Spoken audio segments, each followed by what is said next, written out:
I always think it is such a lovely red. It's kind of like a Torino. Is it like Torino red? Like a sort of Torino from red? Turin? No, I might think, or You're is talking Torino about sports cars, or is aren't you? Torino grey? I'm trying to talk about sports cars, but I'm not doing very well. Ferrari red, a lovely Ferrari red. Okay.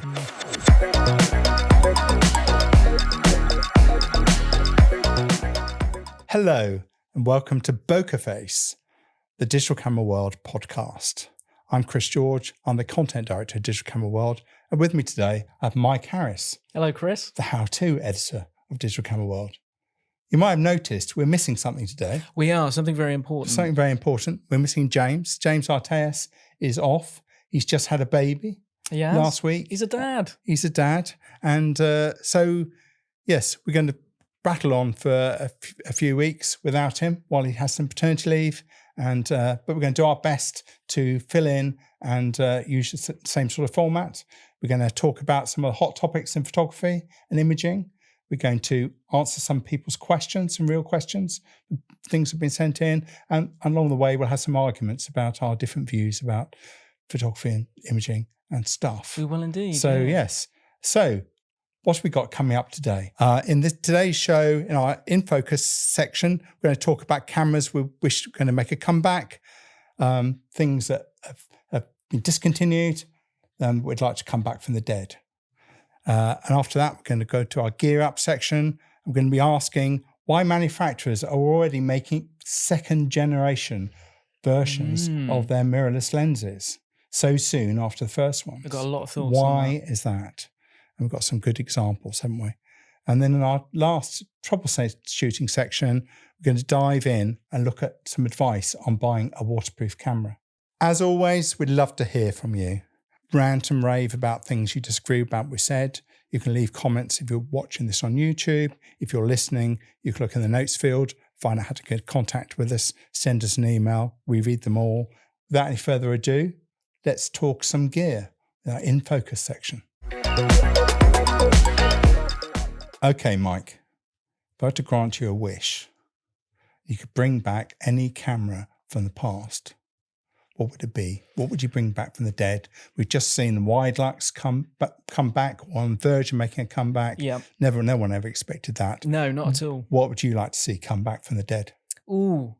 I'm sat here pretending like I've got to think about it, but I've actually got two cameras on the table there. Damn. Yeah, I would like to see come back. So well prepared. And I tell you what, the chief camera that I would like to see come back is probably for most people a little bit of a boring camera, but that's the Nikon D3500. I would really, really like to see a mirrorless version of that camera. So you're not talking about bringing back a DSLR, are you? No. I'm talking about a fully fledged... Because that's what I assumed you were doing when you brought that out. Oh, really? Bringing this back. I think... So what do you actually want? I think maybe we wait another 10 years and I think maybe people will be bringing back DSLRs, But yeah, what I actually want is an entry-level mirrorless Nikon camera. Right. In the same vein as the D3000 3500 series. Akin really to the Canon ES-R100, because I don't think we have that many truly entry-level mirrorless cameras. In fact, the ES-R100 realistically is the only interchangeable lens mirrorless camera that I would say is truly entry-level. I don't know what you think about that. Yeah, I think there's one we recommend as in our beginner guide. As a camera, and it kind of fits that hole that was before mirrorless came along, or certainly as it got established, was filled by cameras like the Nikon D3500 that you were talking about. Yeah, its answer to that question is, I'm just getting into photography. What camera should I buy? I'm taking it seriously.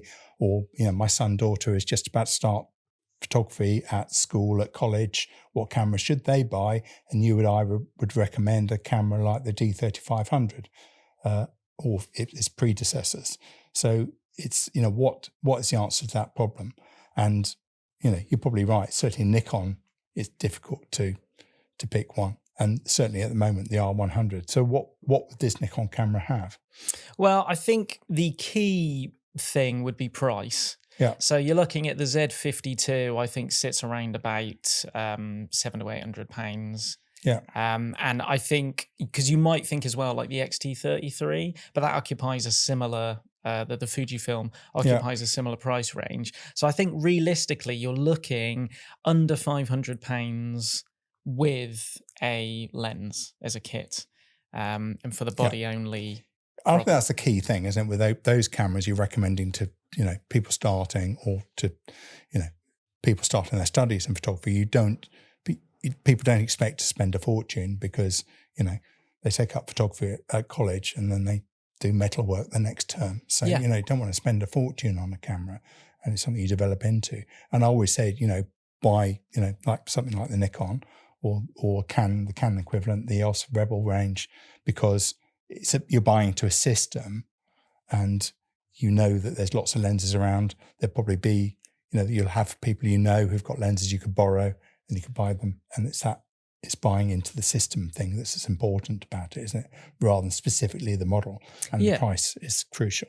I think as well is having some kind of guide mode, and having some kind of very accessible, like the D3500 here has got the mode dial wheel, and apart from your usual kind of manual aperture priority, shutter and whatnot, you've also got little icons here for your macro and your action and that kind of thing. Just making this kind of camera really accessible, but also the beauty of an entry-level camera like the D3500 or the EOS R100 is that you can kind of grow into them. So you can get lenses from the mainline system of lenses, your Z lenses, your RF lenses, whatever, and you can grow with the camera.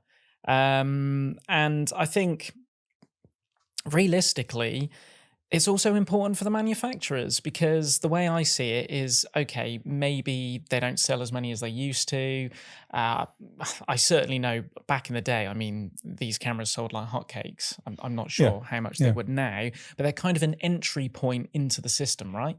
So if you're going to bring new photographers on board, 9 times out of 10, you stick with the system that you know, and you upgrade. Well, I would say the more affordable you make them, the more likely you're going to entice people into taking photography seriously and moving up from, shooting with your phone or some sort of compact camera or whatever you're using at the moment to, hobbyist photography, as I'd call it. Yeah, and I think you make an interesting point with compact cameras, because we know that people are buying compact cameras.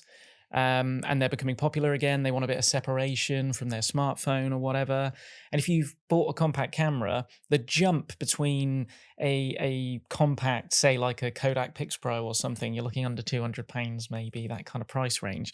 The jump up to about £800 with a lens, $850, that's quite a big jump. But if you've got that interchangeable lens system like the EOS R100, I think that's a much more palatable way to kind of get into interchangeable lens. So you're talking about $500, £500 with a lens as a starting point. Yeah. Cool. So I'll write you out Wish. We'll talk to Nikon, see what we can do. Please do, because I know next episode, hopefully they'll have something lined up for us. Well, I know Nikon's stance has been that they're focusing more on the mid-range to the sort of pro-grade equipment. I can understand that, and they've been making great cameras in the mid-range and the pro sphere.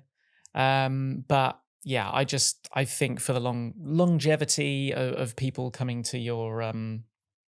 You don't think the Z30 and Z50 do that, or no, not close enough to bring that? I think the problem with the Z30 is it was nearly there, but because it doesn't have a viewfinder, I think you're missing a key component of what buying a traditional interchangeable lens entry-level camera is. And yes, the Z50 now you can pick up on the used market for exceedingly good prices, but I think most people that are buying entry-level, they're buying cameras for Christmas and whatnot. They want a brand new camera. They want it to be that £500 sort of mark range. I don't think they're going to buy a used Z50, for example. People are coming into the market who don't want to take that risk of buying secondhand. I don't think you're right. It's a gifting. And we forget that. We forget that if you're new to photography, actually buying secondhand is, I don't want to say a risk. If you buy from a reputable seller like MPB or Wex or someone, it's not. But buying on eBay or something like that, it can be daunting. Well, there's always the risk so- that the battery isn't has some life in it. Z50 is quite an old camera. Yeah. You don't know the history of it or how much it's been used and whatever specifically. And the tricks of the trade of working that out is something for someone who's more of an enthusiast who's looked at these things before. So Yeah. okay, so you got another choice of camera you'd like to bring back? I actually got two. Have you two? One I'm going to do real quick because Okay. one is like the other side of the D3500, which is the D500. So the D500. You want that to be a DSLR comeback as well? No. No? I should state this at the beginning. Okay. I'm going to have to state that I don't want an SLR comeback as well in a minute. No, this is a mirrorless, a flagship mirrorless APS-C camera for the Nikon Z system. So the D500, my memory of it was, really robust, pro-level body, high spec, APS-C, so not full frame DSLR camera. It was a camera that people had wished for years and years and years, replacement for cameras like the D300, D300S, and which disappeared and they didn't have anything. Then suddenly Nikon came out with the D500 and everyone thought, brilliant. Yeah, and it's still a popular camera today. Yeah. You see it out and about, especially for stuff like wildlife. You see it all over the place. So yeah, good memory. It's it launched alongside the D5. Yeah. So recently gone to space. Yes, that's a good point. They didn't take a D500 though, did they? Not that we know. They took a lot of cameras, but most of the pictures were taken on D5. Was it like 32? I think I read 32 cameras they took with them. Yes, it took the Z9, but the D5 took some of the most memorable images. So, which is there's a camera they still use in the International Space Station. Yeah. So anyway, that era of camera still could be used today if you had one. Well, I guess a lot of viewers are probably sat here thinking, well, what about the Z52? And I think the thing is, the Z52, great camera. It's nearly there. It's so close. But it doesn't have the... it's difficult, and we will get onto this later, actually, when it comes to weather sealing, because manufacturers don't make it very clear how good their weather sealing is. But I think it's safe to say the Z52 probably doesn't have the weather sealing of the D500. It only has a single card slot, and that's an SD card, whereas the D500 had an XQD and SD card slot. Yeah. And also... So it's just more pro features, basically. More pro features, like two cards and more robust construction. Yeah, I mean, when you hold the D500, it's a really robust tank-like camera. It's a tank, isn't it? It is. Absolutely is. In a nice way. So, and I just think that's missing. I think a flagship mirrorless APS-C camera for Nikon would be lovely jubbly, to be honest. Yes, and then my third camera. Number 3. I think a lot of people are going to agree with me on this. Yeah. Which is the Canon AE-1, which is this glorious film era SLR. This is actually James's. Is it? Yeah, yes. yeah. The ghost of James is still very much here. Left all his stuff in the room. Yes. Yeah. Voice for radio and a face for TV, I always say, is James. So I don't think we're delivering that today, but never mind. No. He will be back at some point. He will, like Arnie. So yeah, the Canon AE-1, there's been a lot of talk about this because there's been a lot of rumors that Canon might or could, I don't know if it's more wishful thinking than anything, but basically bring out a retro themed mirrorless camera. And if they were going to do that, it seems pretty obvious to me and everybody else that it would be modeled around the Canon AE-1. Yeah, but not using film. But not using film, yeah. So it'd look like it, but actually wouldn't be anything like it. So there's a lots of retro cameras around at the moment. There are. Fujifilm's range, OM's range, definitely all that. And Nikon has some good ones. But Canon, I guess, is the company that kind of sticks to the way cameras have looked at for years. Yeah. Their mirrorless cameras look like old SLRs, old DSLRs certainly, and old SLRs before that. They're just cheap, and anything they do that is not like that is more futuristic. Yeah, with some of the power shot zoom type cameras we've seen, kind of quite out there designs, but they haven't got into the retro vibe yet. No, and I mean, because Nikon had the DF back in the DSLR era, and Canon didn't even jump on it then. No. And I think it would be a crying shame if we didn't have a Canon camera with that absolutely beautiful retro Canon logo. Yeah. I just think it's crying out for a remake, quite frankly. Get it done, Canon. RF mount, full frame. Yeah, it would have to be full frame, for sure.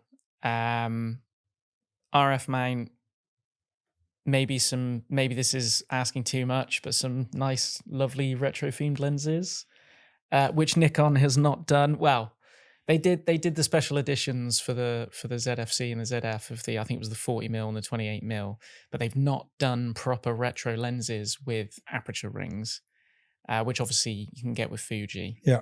So, Canon, do what Nikon hasn't done, and if you are going to do this, do it properly and support it with some lovely retro lenses, is what I say. Why not? Yeah. Shall I suggest some? Yes, I'm going to go really quickly. I'm going to say, first of all, Sony RX10, because bridge cameras have come down to having really small sensors, the ones that are existing. Yeah. The Nikon one that you love with the stupidly big lens. P1100. But, it's 1/2.3 inch. It's quite small. Yeah. So the 1 inch sensor bridge cameras disappeared, of which the Sony RX10 is a good example. Panasonic also made one fairly recently, but their orders continued. So I'd love to see that come back. A camera that I really was sad never worked was Samsung Galaxy camera. Did you ever see that? Yeah, I did. So it was a smartphone, but really based around a camera. So it's a Zoom compact. It's a love child between an Android phone and a Zoom compact camera. So it's got a proper optical zoom in it. Yeah. None of this kind of, multiple zooms on lenses on the front of things like we see on current smartphones. So it's going back quite a few years now. It must be about 10 years. But never quite worked. The Android system wasn't brilliant. It was a bit flaky, but no one could quite see the point of it, apart from me, about why it should work. But it's just that it kind of just bridges that gap between phones and cameras because it has an operating system. So you take a photograph, of your newborn child, and you can put it straight away on Facebook or TikTok or whatever platform you use on using your phone. You don't have to move it to another device. I think that's an inspired choice, Chris. I actually think today that would do really well. Well, I think it would. Yeah, I think it would. Just need someone to be brave enough to do it. Samsung. Let's make Samsung do it. Yeah, come on, Samsung. Yeah. I think that's a great idea, especially with people, again, that kind of separation from smartphones, buying into compact cameras. We've got things as well, add-ons for phones and such to put lenses and stuff on. Like, it makes an awful lot of sense. I honestly think it would do well now. Okay. Yeah.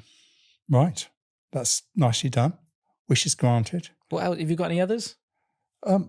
I did have one, actually. I mean, this is something which I think we feel will probably happen because there has been talk about it, was the Olympus PEN. OM bringing back that system because it kind of gets gradually pieced away, but the PEN-F in particular, I think it's that really small retro camera, beautiful, and I think that was launched, and I think it failed because everyone thought it was too expensive for a small mirrorless camera. And I think now, well, it is people's expectations now would be a bargain. Yeah. So you think about the great success Fujifilm had with the X100 series with a fixed lens, and this has got an interchangeable lens and really beautiful looking. So I'd love to see that come back, but as I say, we've heard rumours that it might do. So it seems like a sensible choice for OM system, and I think it would sell very well. Cool. Yeah. Well, that's a wrap on that section. Let's go and talk about lenses. Ooh. Mark II lenses, in fact. Mark II. Okay, Chris, so what kicked off our discussion about our gear up section this week is this lovely new lens here, which is the Nikon 70-200 f2.8S Mark II. Now, you might say to yourself, we called the Mark I lens probably the world's best 70-200 millimeter zoom in the world ever. So, well, someone said that. Well, it wasn't me. Oh, yeah, it wasn't me either, to be honest. But well, a great lens. Yeah, and it feels like it was only launched yesterday. Yes, I mean, it wasn't launched a long, long time ago. So near perfection. Yeah. And how on earth do you know, if it's nearly perfect, where do you go from there? Well, right, and also there's this, there's a theme here of second generation lenses, and it's all of the mirrorless mounts are in the life of photography relatively new. Yeah. And the Nikon system, particularly and the Canon system as well, they're not that old with the current full frame mounts. So why do they need to do a second generation lens? This is a great example of why you want to do it.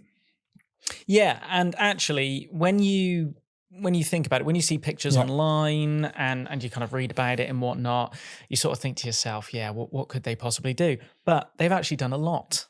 I've got a list here.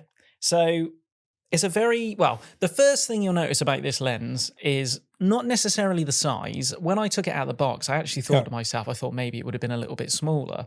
It is smaller than the Mark I, but it's not loads smaller. No. And then you pick it up. Yes. And this thing is so light, when I picked it up, I nearly threw it over my shoulder. That is how light it is. Yeah. So it is 362 grams lighter. So that's about 25% lighter, isn't it? It's an awful lot. Yeah. And I assume the way they've done that is it actually has fewer elements. So it's got a simpler construction. So that's going to be one of the reasons why they managed to make it lighter. But then they've got some really nice quality of life upgrades as well. You've got an Arca Swiss foot mount. Now, you're not a massive fan of Arca Swiss, are you? Oh, well, I think it's great. I mean, I've having lost lots of tripod plates in my time. I do like it, and I love the idea of L mounts that fit into any tripod you've got. As long as it, most tripod manufacturers moved to having an Arca Swiss option, at least, if not completely to Arca Swiss now. So I think that standardization across the industry is brilliant. I was talking to someone the other day and they told me they didn't like Arca Swiss mounts. And I thought that was kind of like saying you didn't like Stephen Fry. It was sort of like, what? Anyway, we've got an 11 bladed aperture. So more aperture blades. So you should get more rounded bokeh. You've got a focus limit switch. You've got a clickable / declickable control ring, which is nice for aperture. Well, it's definitely been a theme, hasn't it, in terms of second generation mirrorless lenses, is making them more video friendly. Yeah. And another thing on that theme would be reduced focus breathing as well. I haven't tested that yet, but you would assume so. Do you want to explain what focus breathing is? Yeah, focus breathing is when you'll know about this if you've ever done focus stacking, because then it becomes a real problem. It's very minute kind of focal length changes as you focus at different points in the image. So if you're shooting a close-up and you're trying to focus stack it, and you look through the sequence of images that you've got, you will notice on lenses with pronounced focus slightly breathing, differently framed, very slightly different. And that's why when you have focus stacking software and whatnot, you have to align the image first before you actually stack it, or else you end up with all these horrible sort of out of focus patches. And then I guess one thing that some people might see as a downgrade, which we actually saw with Nikon's other Mark II Trinity lens, which is the 24-70, is that they've ditched the OLED information screen for stuff like aperture and into your focal distance and stuff like that. I use the Mark I of this lens all the time. I forget it's there. I never look at it, so it doesn't really bother me that they've got rid of that. And Also faster AF. I think I read somewhere it's supposed to be 3.5 times faster. Yeah. I'm not sure as a human being how I'm supposed to test that. But I've shot with this lens over the weekend. I was photographing birds in flight. Yes. I had it set to like erratic, quick kind of changing of focus. So as soon as you move on to another subject, it will change quickly. The camera wants it to change quickly. It was lightning fast. I think that's that point, isn't it, about second generation lenses, is that the autofocus on cameras has generally got better, faster. Frame rates are increasing, and the lenses need to keep up. It is a combination of the two, and the lens can be the weak point in the chain. So it makes sense as cameras get more sophisticated or faster or whatever they have to do it. Well, you made a good point earlier on that subject about resolution, didn't you? Yeah, I think resolution is a key one. It's probably not so important for Nikon at the moment because they haven't got a high resolution mirrorless body. But Sony has changed all its Trinity lenses. That's all the zooms with an f2.8 maximum aperture of 1635, 2470, 7200. They're all now second generations in Sony's range. Obviously, Sony's full frame range is slightly older than Nikon and Canon's, but they've got around to change them all. And that one of the main motivators to that is the resolution, because obviously got 60 megapixel bodies, and the lenses need to be able to resolve that amount. So essentially, if you've got a super high resolution sensor, but your lens isn't a high enough resolution, the lens will throttle the sensor. Well, I think we saw that was a marked thing when Fujifilm introduced its APS-C 40 megapixel sensor. They issued a list of lenses that would give you the advantage of 40 megapixels. Yeah. And there were only 20 lenses on it out of all the lenses they'd done. So they are gradually producing new lenses which can work with the 40 megapixel sensors, which are now pretty much through the range of Fujifilm things. Another really good example that I like is Hasselblad had their 50 megapixel mirrorless medium format camera.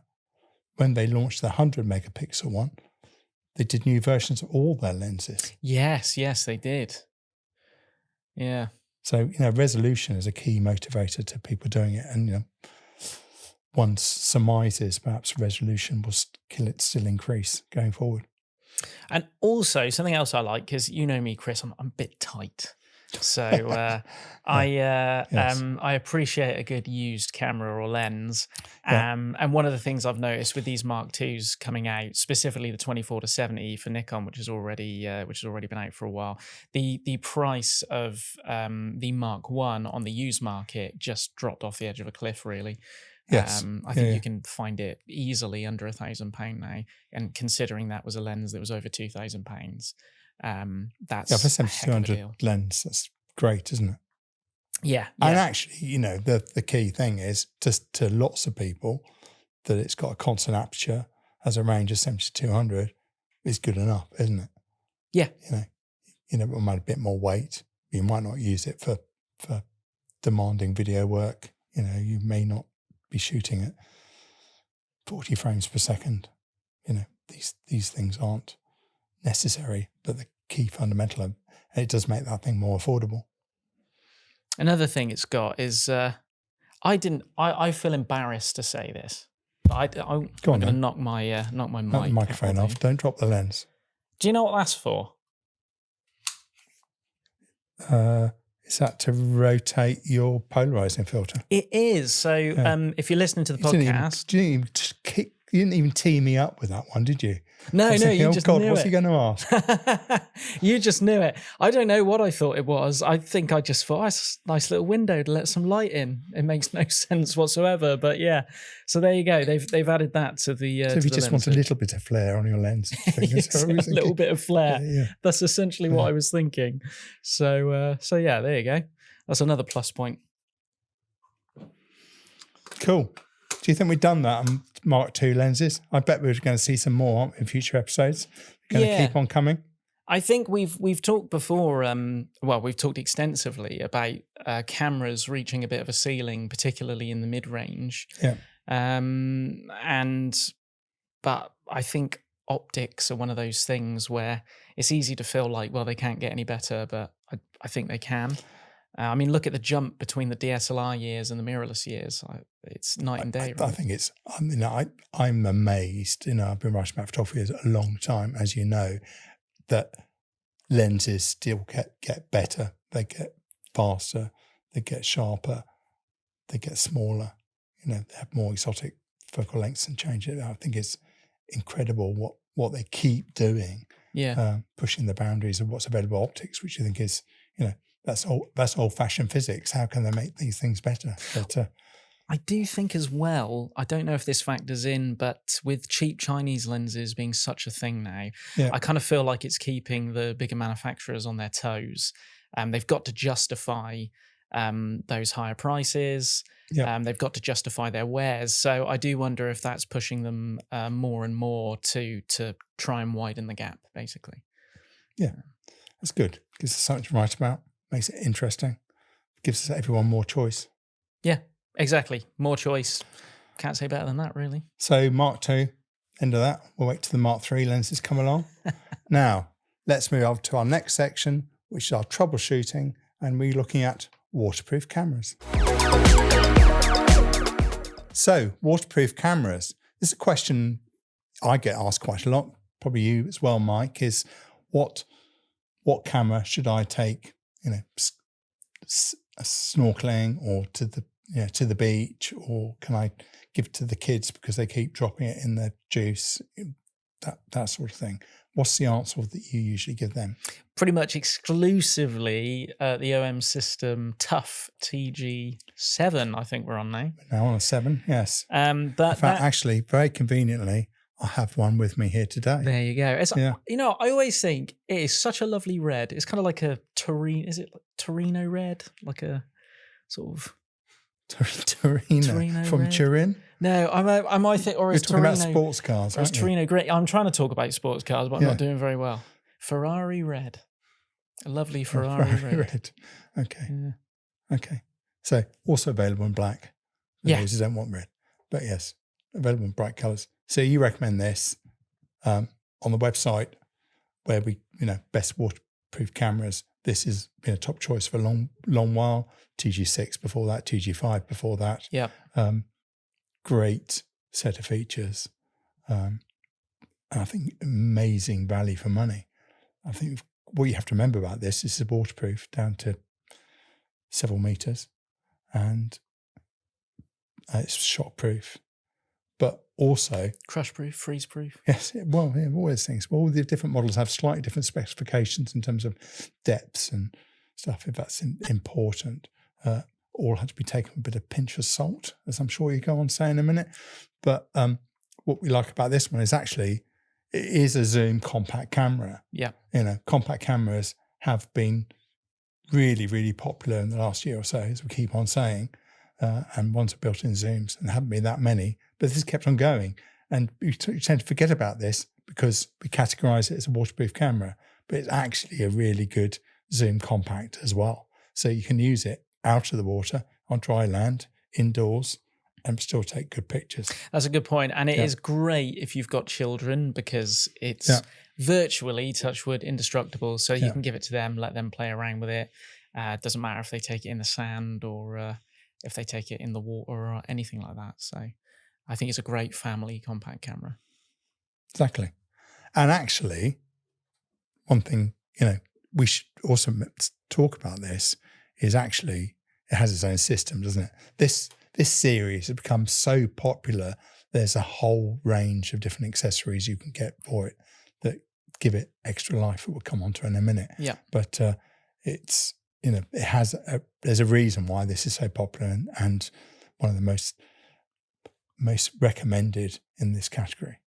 I mean, there are less expensive options. I mean, here's a Pentax one. This is Pentax make now 3 waterproof cameras. This is the cheapest one, the WG-1000, which I think is about $200, $250 kind of that price point. Yeah. So,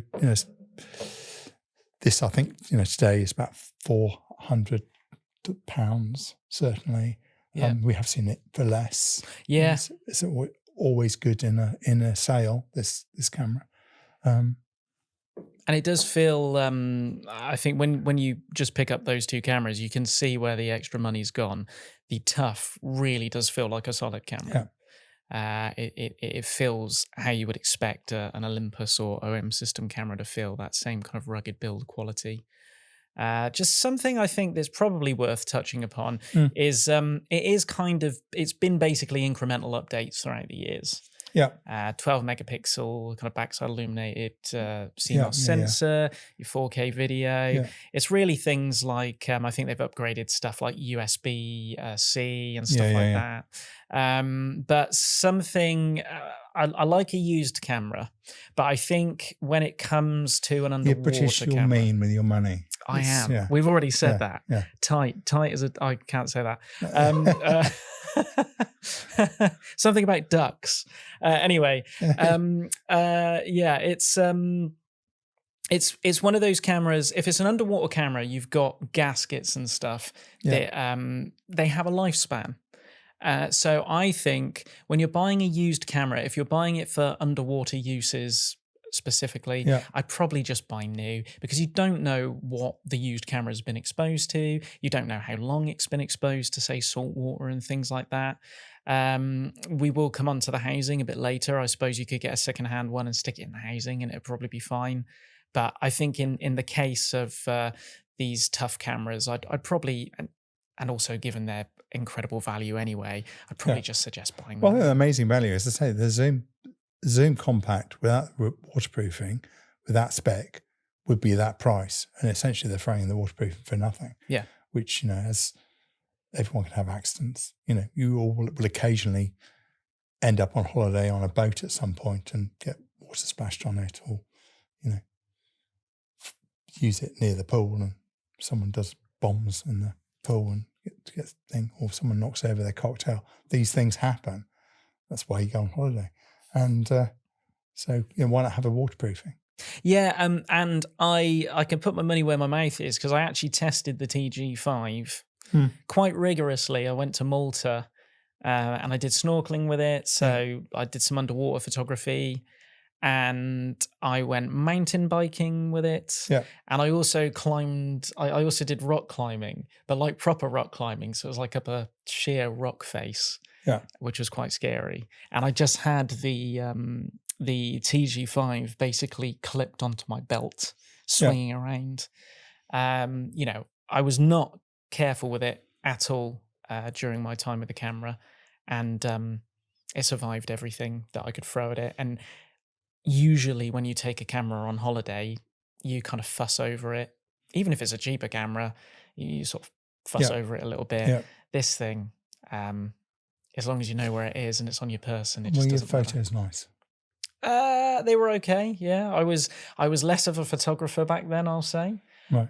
It's only more of a cocktail man back then. More of a cocktail man.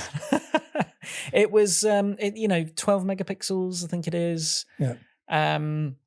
You're not going to get the greatest image quality in the world, but it's serviceable for what most people going on holiday need. Even if you are an enthusiast photographer and you don't want to take your number one or your number two or your number three. It's a good pocket camera, isn't it?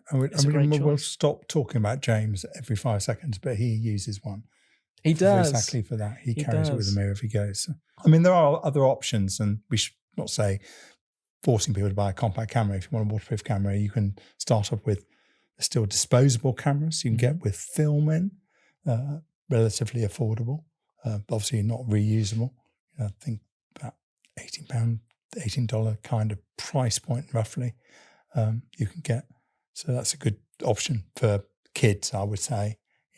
Buy a pool, take some pictures with this sunny boy and see how they turn out. You can obviously buy housings for your existing camera. You can get a housing for your D500. And which, the difficulty with that is obviously housings are made for a specific model. So therefore you have to, be sure you're going to be using it for a while, or going to be using it enough to justify that expense, because you're talking about thousands of dollars for a custom housing for for your own camera. Oh yeah, it's no it's not unusual for the housing to cost multiple times the amount of the camera, basically. Yeah, exactly. And I guess the last option we shouldn't forget is some cameras are built waterproof. The action cameras in particular. So a GoPro is the 360. They are waterproof and you can use them underwater. Obviously, you have they are video centric and they have a quite wide lens, which is useful for some things and useless for others. So I think something else that's important to mention that maybe some viewers don't know is you might think because a camera is rated for underwater use or is waterproof, that doesn't mean that the warranty is going to cover water damage. In fact, it almost certainly won't. And this is usually down to the fact that there's a certain amount of user error. Even multi-thousand pounds or dollars professional housings, tend not to come with any kind of warranty, because if there is a flood, it's usually because you haven't shut something properly, or the battery door's not quite shut tight or whatever. Yeah, well, as you said earlier, they've got seals, haven't they? And if you get a grain of sand in that seal, that could be enough to cause a difficulty. Yeah, and actually, I'm going to talk about something I know nothing about, but I also wonder there might that happens quite often. Yeah. There might be some kind of maintenance. I don't know, with these cameras, a little bit like when you take your tripod to the beach, you kind of wipe it down afterwards. Yeah, you do. You need to get rid of sand and salty stuff. water. You want to get the salt water off. You need to, brush it down. You need to make sure that you clean the aperture of the door. These things have replaceable batteries. They have to put a memory card in those things, so therefore they have inherent weak points in their design, and they're the areas you have to check if you're using. Yeah. But there is another option: is you can buy this Olympus or OM as it is now, and get a housing for that. Wow. So that's an awfully lot bigger than I thought it would be, I have to say. Yes. It's chunky. It's a chunky thing, but if you're using it underwater, that is chunky, and it's got some chunky controls on there. Yeah. Look at that. Take a picture. That's brilliant. Yeah. Big buttons. Fits in there. Got a big screen so you can see the back of it. And in comparison to other housings we were talking about earlier, it's relatively affordable. It's £300-400 kind of price point. Yeah. As to that, there are people, experienced divers. It's aimed at people who are experienced divers, really, who want to go beyond that, want to go down 15 meters or below, and take pictures with something. And that camera is ideal. Allows you to still do that. And what I like about this setup as well is if that does fail and you get a flood, because the camera is waterproof anyway, you should be fine. Exactly. I think there's that thing where you've got housing, you can see it, see if there's an issue, and then get back to the surface or whatever you do when you're diving. I mean, I've only dived once. Have you dived? No, I've only ever snorkeled. Yeah. I've never dived. Yeah. I did it once. It was great, but I've never done it again. But you have to be in the right place, really, to make it worthwhile. Yeah. I was in Turkey. It was lovely. Ooh. I don't think I would do it in our waters. People do, but not me. They do, yeah. Not much visibility in our waters. No, well, I think it was harder, isn't it? I think it was just, obviously, there were some photogenic fish where I was in Turkey that you wouldn't get if you were doing it in the Bristol Channel. So, yeah. You might photograph the Bristol crocodile if you're lucky. Yes. I want a longer lens. Thank you. But there is as I said, there's an ecosystem for this. I've got a couple of the other things here. This is quite cool. So a ring flash? Little ring flash attachment. Yeah. It's kind of a diffuser ready for the built-in flash. But, good for close-ups, because the close-ups on this is quite It gets really, really close. It's almost like a microscope on the front of there. So that's quite good. So you can make fish look like influencers. Yes, yes, exactly. And then there's fish. Talking about fish, you can make fish look even more fishy. There's a fisheye converter. And that is really solidly made, isn't it? It feels really nice. There's lots of real glass in there. Yeah. So yeah, and there's other bits and bobs you can get for it. One of the ones I'd recommend you get, didn't bring it here today, is have a float strap. So if you do drop that off when you're going on your pedalo excursion, when you're in Malta or Cyprus, wherever you were, you drop it overboard, you at least be able to see where it is in the water rather than it dropping to the bottom. That's a good idea. That's a great idea. Float straps, great. Don't cost very much. There's a silicone jacket as well, I think. There is, because although this is, shockproof and whatever, it's not scuff proof. So if you want to give yourself it's not woolly, but it's like silicone, as you said. So this one's got a few scuffs, but I think with this type of camera, it adds character. I think you do, yeah. I think the camera's got to look like it's been used. Yeah, that's why mine are all scratched.